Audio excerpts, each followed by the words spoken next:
I want to target bass. I want to target bass, not with a worm or not with trolling or dropping an anchor and still fishing, but with an artificial lure. And this fight was incredible. And the fish is diving and jumping and trying to throw the lure.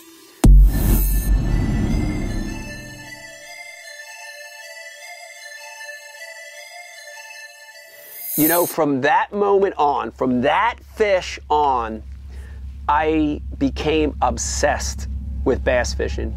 You know, everything I thought about dealt with fishing. It's all I wanted to do.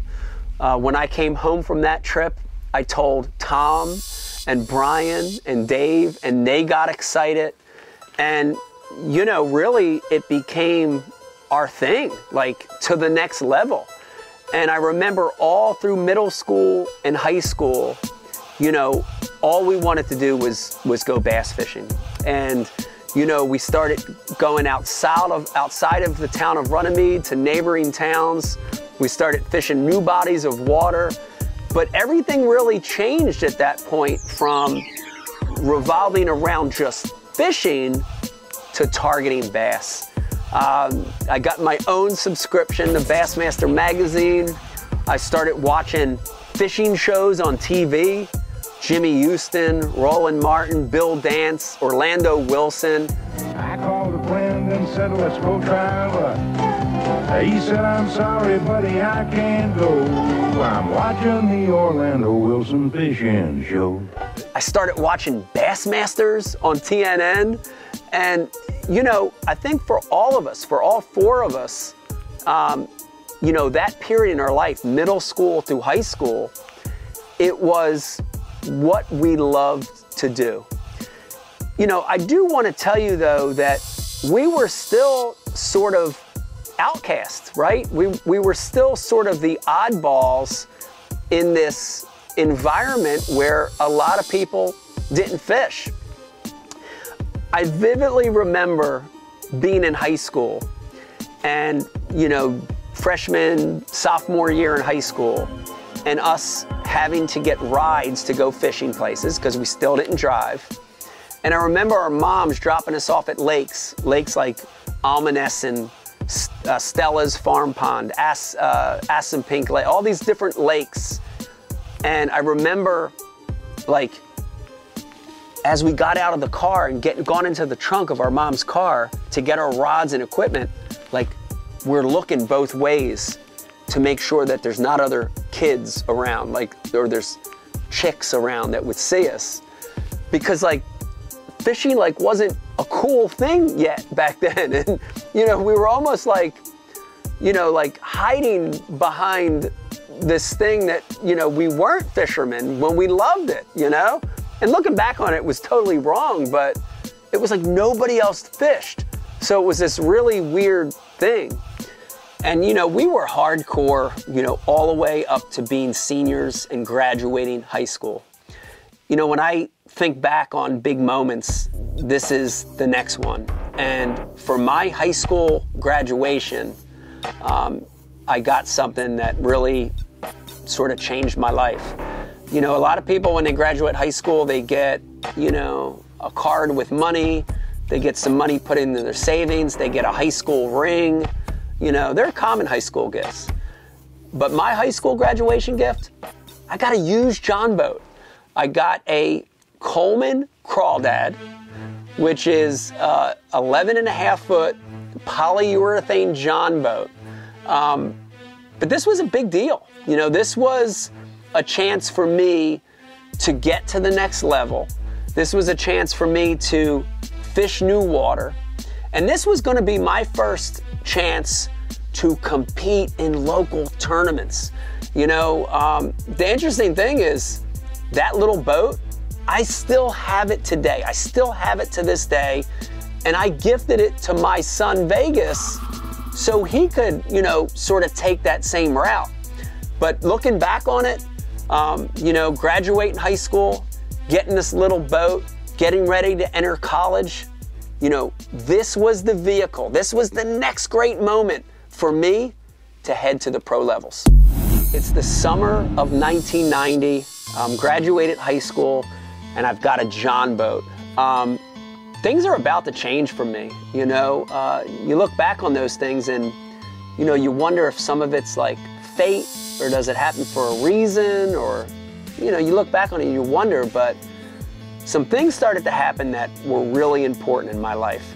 You know, the first one was with a John boat, I was ready to take my fishing to the next level. And that meant competing. You know, that meant trying to compete for the first time, even in this little John boat. So, you know, the first thing I did, I remember, is I found a local bass club that actually had their club meetings in Runnymede, in the town I lived in. And the club was called Top Rod Bassmasters. And I joined that club, and it was a small boat club, but it was really a super important thing for me at the time. Because outside of John and Brian and Tom and Dave, you know, I didn't really, that was it. We just had each other. And joining a club let me sort of get around other people from other walks of life, older guys, guys that knew other techniques. And, you know, that learning really progressed when I joined that club. I started fishing club tournaments in that John boat. I started learning the basics of like decision making, you know, how to call, how to land fish, how to manage your tackle, like all that stuff at the very basic level I started to learn. You know, at the same time, the summer of 1990, I had some decisions to make, you know, and a lot of the kids that I grew up with in high school, they had definite plans, right? They sent resumes out, they were trying to get into college, they were going to technical schools, and, you know, unfortunately, my mind at that time, I was so focused on fishing and other stuff that I put college on the back burner. You know, I remember my mom saying, you know, like, look, you got to do something. If you're not going to go to college, you got to get a job. So I remember, you know, Brian and I both got a job right out of high school working for a warehouse. And it was a warehouse called AccuMark, which did shipping and receiving for, I think it was John Wanamaker's at the time, which was still around.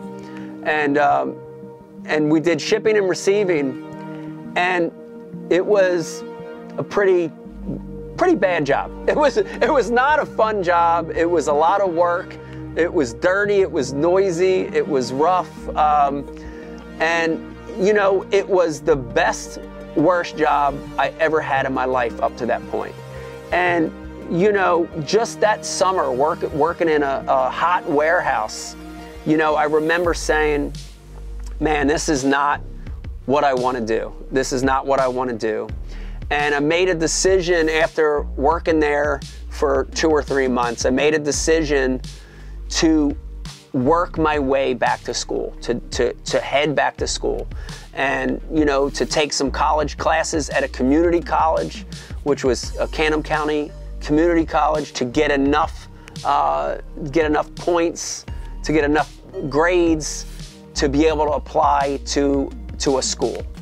And, you know, I think it was now 1992, 93, that I finally accumulated enough credits to transfer to a real college in my mind, which was a real college. And I applied to East Stroudsburg University in Pennsylvania. I had applied to Rowan University in Glassboro, New Jersey. I got accepted to both and made the decision to go to Rowan University. This was a big deal for me because, you know, I think in my mind at the time, although I still dreamt about fishing for a living, right? I was watching the shows, I was reading the magazines. I had that dream. But at this point, in my mind, it was still like, man, it's a dream. I'd love to fish for a living. I would love to do this. It's fun. This is what is my passion. But man, if I don't, I better go and get a degree in something, right? I better have like a real life skill goal in mind. And I started my degree toward communications major with a specialty in advertising and public relations.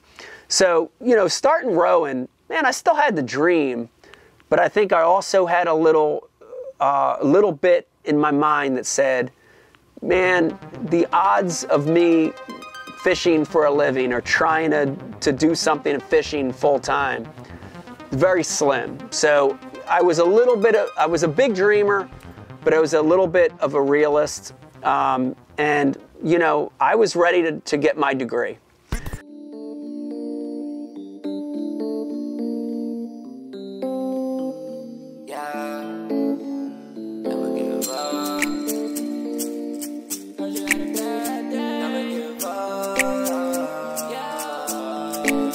Heard you had a bad day, it ain't going your way, yeah, never give up. Heard my life was a movie, I got people trying to use me, I will never give up. It's not about where you at, it's about where you headed. And all the things they say about you only heard if you let it. I gotta put on for the kids, cause they getting the message. I'm on my knees thanking God, look at all of my blessings. Look at little old me doing real big things from a real small town. I'ma make them all proud. And these kids need a leader, I'ma show them all how. Anybody in my way, then we gon' mow them all down. Hey, from the Garden State, I got some deep roots. Fisherman drip with some new boots. I almost didn't make it, that's the real truth. They call me the general, I got real juice. Pull up in a Bass Cat doing donuts. When I'm at the classic, the people go nuts. Heard you had a bad day, it ain't going your way, yeah, never give up. Heard my life was a movie, I got people trying to use me, I will never give up. And back then, at the registration, they would draw you out. They would call your name, and they would call the pro's name as your partner. The tournament director at the time, at the meeting, was on the mic, and he called my name. He said, Michael Iaconelli, Runnymede, New Jersey, and you know, I remember being like nervous. I'm like, oh my God, you know, here it goes. Tommy Biffle, Wagner, Oklahoma. Oklahoma's Tommy Biffle, considered by his peers to be one of the best, if not the best, flipper on the tournament trail, ranked 5th in classic qualifying this year. And dude, I was so excited because, you know, Tommy Biffle was one of those guys I've read about.